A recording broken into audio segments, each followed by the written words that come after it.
This manic middle-aged woman is something. Honestly, I don't know if I can take 4 more days, or at least 3 more days, of Angela as HOH. The paranoia seems to be beyond paranoia now, and now it is actually just grand delusions, is what we are dealing with this Angela HOH. She's gone around crying, whining way too much at 50 years old, which is the grating part for me because, like I've said in one of my other videos so far this season already, she won the HOH. She went out of her way to win the HOH, so now she has to make all of these decisions. So you can't go around constantly whining about it. And it's gotten to the point where most people just try and talk to her on a personal level because they want to make sure she's doing okay.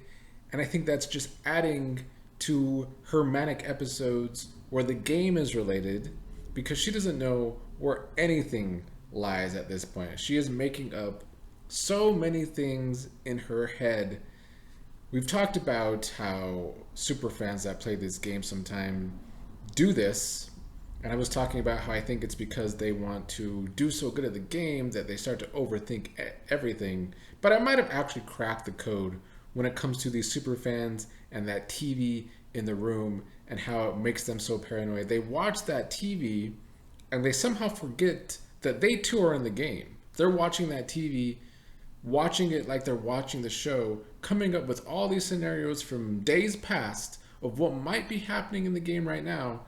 And in Angela's mind, so much things are happening. She thinks everyone's against her. She's not being able to trust anyone. We've gone from her being mad at Joseph because, for various reasons at this point, I don't know why, because he was talking too much to Matt, because he wouldn't look her in the eyes. I mean, it was strange. That was already strange. At some point today, for no reason, she was mad at Brooklyn. I don't even know what that was about. A lot of this came after that confrontation with Matt the other day. Matt's the other one going around talking way too much. I am already sick of Matt and Mackenzie, MJ, whatever you want to call her, for that reason. Some people, I even got a comment that they don't want Matt to go yet because Matt and MJ are entertaining feeds. We must be watching different feeds. I do not find Matt entertaining whatsoever. And MJ, there is nothing entertaining about MJ. She is like a blank piece of paper. Please someone explain what exactly is entertaining about MJ because I am not seeing it. Her personality is flat. Her game is flat. Her ass is flat. Nothing entertaining about MJ, in my opinion.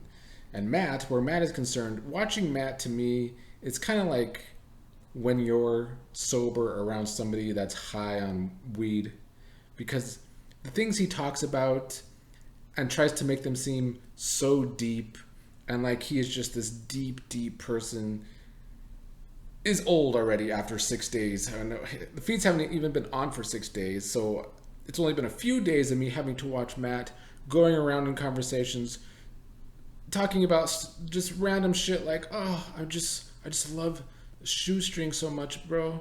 Like I'm playing this game because my mother's gave me these shoestrings and I tied them in my shoe and they're good luck. Like those are the kind of conversation he's going around having. Today, Angela tried to, I guess, bury the hatchet with Matt, and I don't know exactly what her game plan was. I kind of have an idea now, even though it led to some more delusions. I think she wanted to get more info on Matt and try and hope that Matt would go around and bury himself to more people. But somehow Angela, as the HOH, is like one of the only people in the house that doesn't realize that if Matt was on the block, he'd likely go home. Because one time Matt alludes to having a bunch of people to Angela, she now thinks that's true. I'm having a hard time understanding when Angela takes things at face value and when she doesn't. Because most of the time, it seems like she doesn't listen to anybody. She would rather listen to the voices in her head than what anybody else says. But then you have instances like this where just because Matt talks so much to other people, I guess, and she sees it on the TV, that she believes Matt when he says that he has a lot of people. When in reality, and not in Angela's head, he doesn't. And if he was on the block, then he would go home. But as HOH, somehow, she's doing such a bad job as HOH, she does not see the lay of the land whatsoever. In that conversation, Matt, of course, is doing his best to make Angela feel worse, going on about how he's playing this game for his mother because she was a minority coming to this country from the Philippines, I believe, and how she has worked at Chick-fil-A for 26 years or some shit. Like, she must be extremely homophobic if that's the case. It's a joke. Just laugh. It's a joke.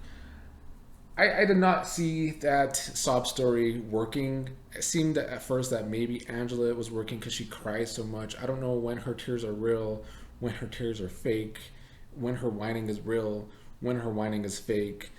But during that conversation, she asked him about if she didn't put him on the block, who should she put up? Kind of trying to make it act like she wants to make good with Matt, even though in this conversation, Matt never actually agreed to keep her safe next week.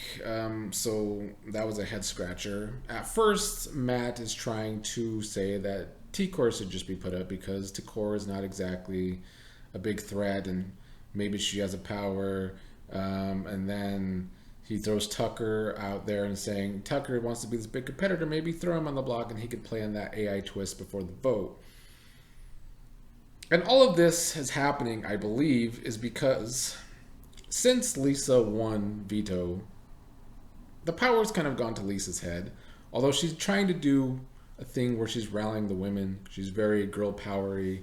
And at first it seemed like that was working on Angela. Angela, once again, in all her manic episodes, has gone from thinking Lisa has a power and is working with Matt to now thinking Lisa's trusting her and that she could get Lisa to tell her that Lisa has a power, when in reality, Lisa does not even have a power. And Lisa's not working with Matt. Lisa's another number that would vote out Matt. But in Angela's mind, I don't know if she thinks that.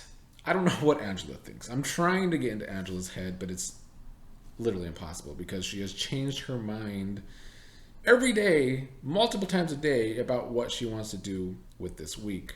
But in trying to become close to Lisa since last night, she is trying to, I guess, make Lisa her next in charge on her HOH, even though Lisa wants no part of that. She's given Angela advice, but she doesn't want to be kind of in this mess. There was a funny moment where, once again, Angela was doing her crying spiel to Lisa and hugging Lisa, and Lisa's just looking out and staring out into space like, what is wrong with this lady? She said, I'm not a liar. I'm trying to lie and I can't do it well.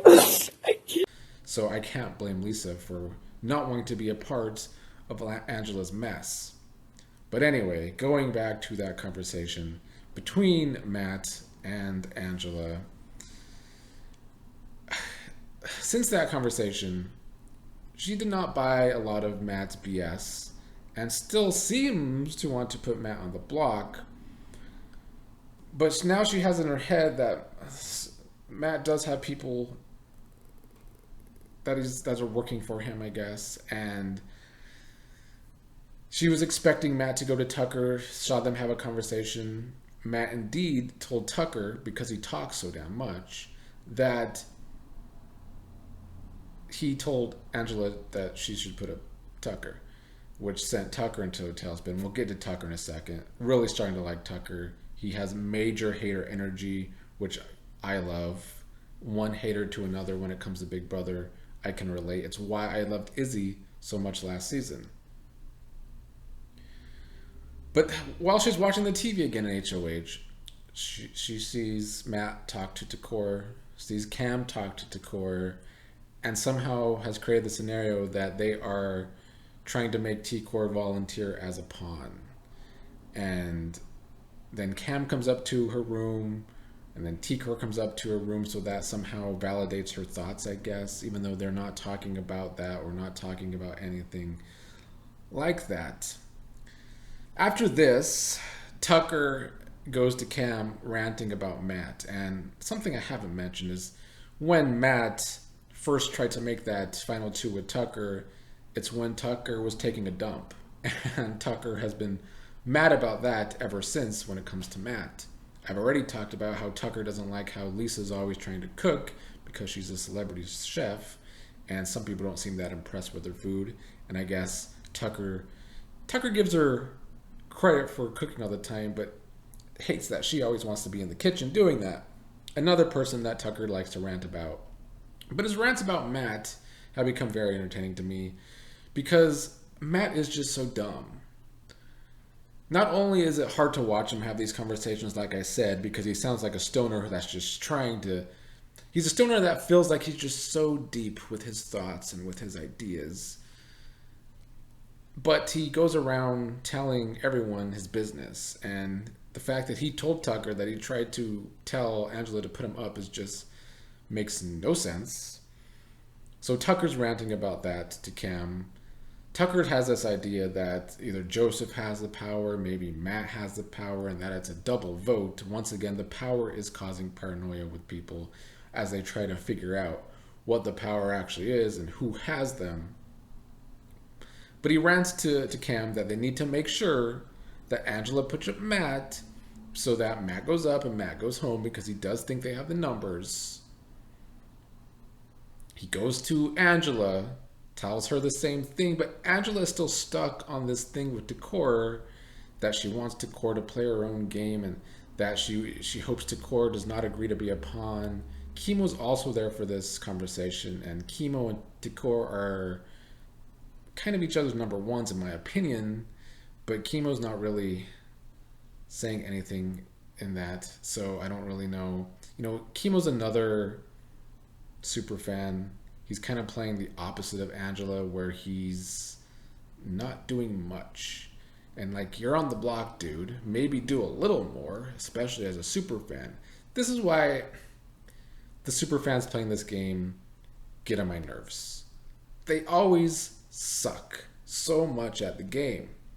And then, meanwhile, you got Tucker, who today basically admitted he's a recruit, never watched the show until somebody tried to recruit him for the show. He's running circles around people, in my opinion. Not everyone. I mean, we do have Chelsea, at least, who's playing a pretty good game, although she's gone low-key over the past day. But yeah, Tucker, the recruit, looks way smarter than these alleged super fans playing the game. But anyway, Tucker talks to them about making sure that Angela puts up Matt, but Angela's still stuck on this Tikor thing, hoping Tikor comes to her to not want to be the pawn, even though Tikor has no idea that any of this is happening because none of it has happened. It's all just been built up in Angela's mind from watching the TV in the HOH room.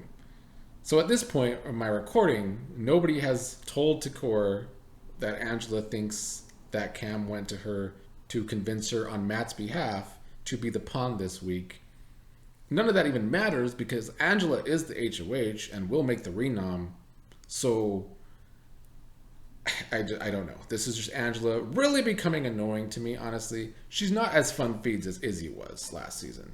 Izzy was great at spiraling with Suri, and she was fun to watch because she talked a lot of shit.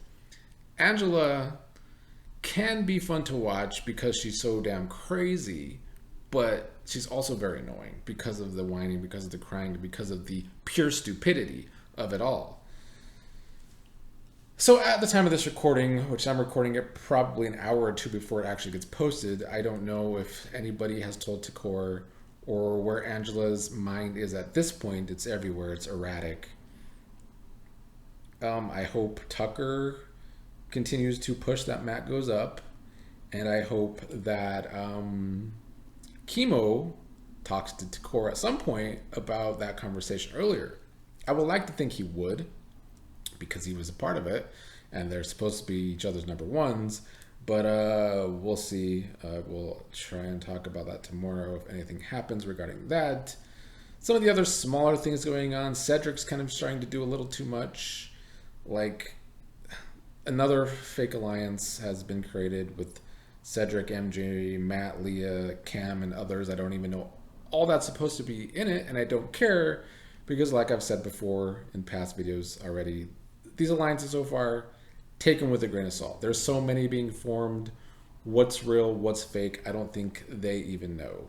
But I do think Cedric's starting to do too much. I don't know why he's acting so much with that alliance right now, but he is starting to do so. Joseph was not on the feeds a lot today, so I don't really know what's up with him. There's been more flirting between Leah and Quinn. If that continues and that actually turns to showmance, I guess I will rant about that when that happens. But for now, I think that's where the main things stand. Angela is all over the place still. Matt is still telling his business to everyone and playing a bad game as well. And I want Matt on the block because I don't find him entertaining. I think he would go home if he stays on the block. But, if Kenny goes, that's fine too, because Kenny is kind of just there. Like, he's starting to get closer to Mackenzie and Leah because Matt's close to Mackenzie and Leah. But for an undercover cop, he's playing super undercover. If he's going undercover as somebody that has no idea what's going on, then he's doing a good job of that. Anyway, that is all for now in Sunday's Big Brother 26 recap.